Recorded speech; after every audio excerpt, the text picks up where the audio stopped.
What's up YouTube, Saf here on SuperSaf TV and welcome to another SuperSaf style camera comparison, this time between the iPhone 7 Plus and the Samsung Galaxy Note 8. The Note 8 is currently running pre-release software, but the iPhone 7 Plus is almost a year old now, so I thought let me just do this comparison right now so we can see how well the Note 8 performs, and we'll redo this test when the new iPhones are out in a few weeks time. So we're using the front-facing cameras on both devices right now, and look out for the audio icon throughout the video. That will indicate to you which device the audio is coming from. We're going to be doing loads of tests, so outdoors, indoors, low light, front-facing camera, rear-facing camera, all of the good stuff. So let's get straight to it. Now we're going to be testing out the stabilization from the front-facing cameras. So it's having a bit of a walk right now, and let's start running.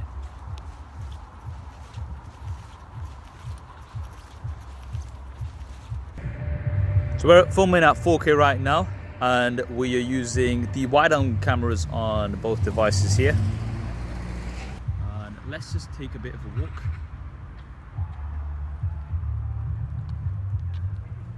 Now we're using the Telephoto cameras at 4K, taking a bit of a look around. And now let's take a bit of a walk.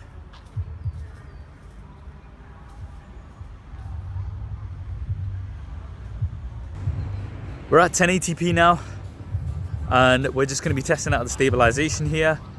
So we're on the wide angle camera first. Let's go and start running.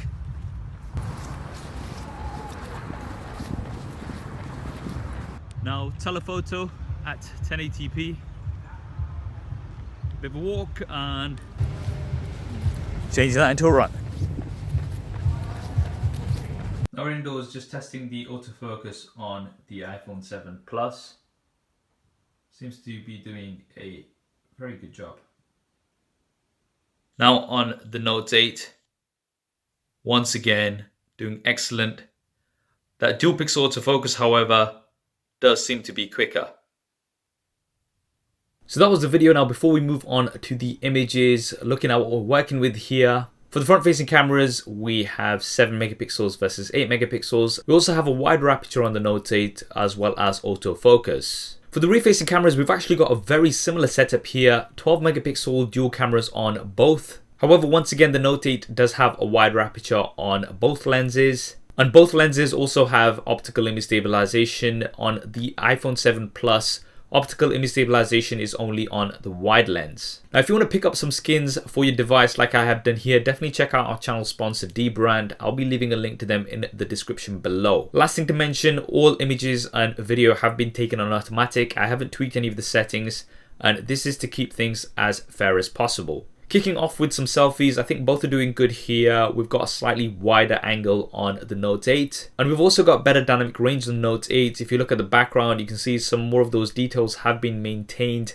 on the Note 8. On the 7 Plus, they have been blown out. Now testing out low light selfie, I think the Note 8 is definitely doing better here again. You've got a brighter image with less noise and the colors are also better maintained. Now using the front facing flash on both devices, I think both are doing much better here compared to without. The Note 8 is definitely brighter, but it's not as sharp as the iPhone 7 Plus. I think this will come down to your personal preference. Now moving on to the dual rear cameras, starting off with a wide angle shot, I think both are doing great here.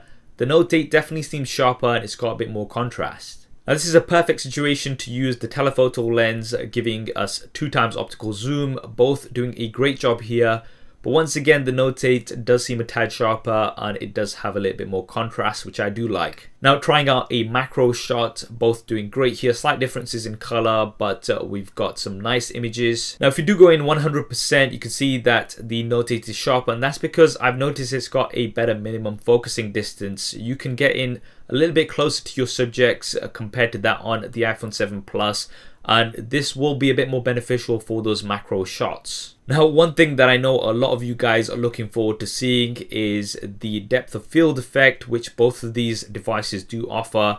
And I've started off with a very simple image, so we've got some very clear defined edges and both are doing a very good job here. I would give the edge here to the Note 8 because we do see a few defects on the iPhone 7 Plus, but overall both are doing great. Now in actual portrait shots, I think once again both are doing very good. I can notice that the Note 8 is sharper. If you go in 100%, you can see this more clearly. We've got slight differences in color, but the Note 8 is definitely sharper. The iPhone 7 Plus seems to have softened the image a little bit to try to get that blur. And moving on to another portrait shot, but this time with a bit more of a complicated background, just to see how well these do.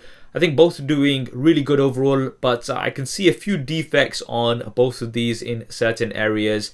But generally speaking, I think the portrait mode on both of these is really good. The advantage that you do have on the Note 8 is that you can adjust the background blur after the fact. This is something that you can't do on the iPhone 7 Plus. Now moving on to low light shots, we are going to be using the wide angle camera on both of these for low light because both devices only use the wide angle camera because of the wider aperture for low light. And here, a low light indoor shot, the Note 8 is better. You've got a brighter image with less noise and it also looks a little bit sharper. Now moving on to an outdoor low light shot, once again, the Note 8 brighter here. It's also maintained the colors better. Going in 100%, you can also see it's sharper compared to the iPhone 7 Plus. Now finally, an image using the flash. I think both are doing okay here.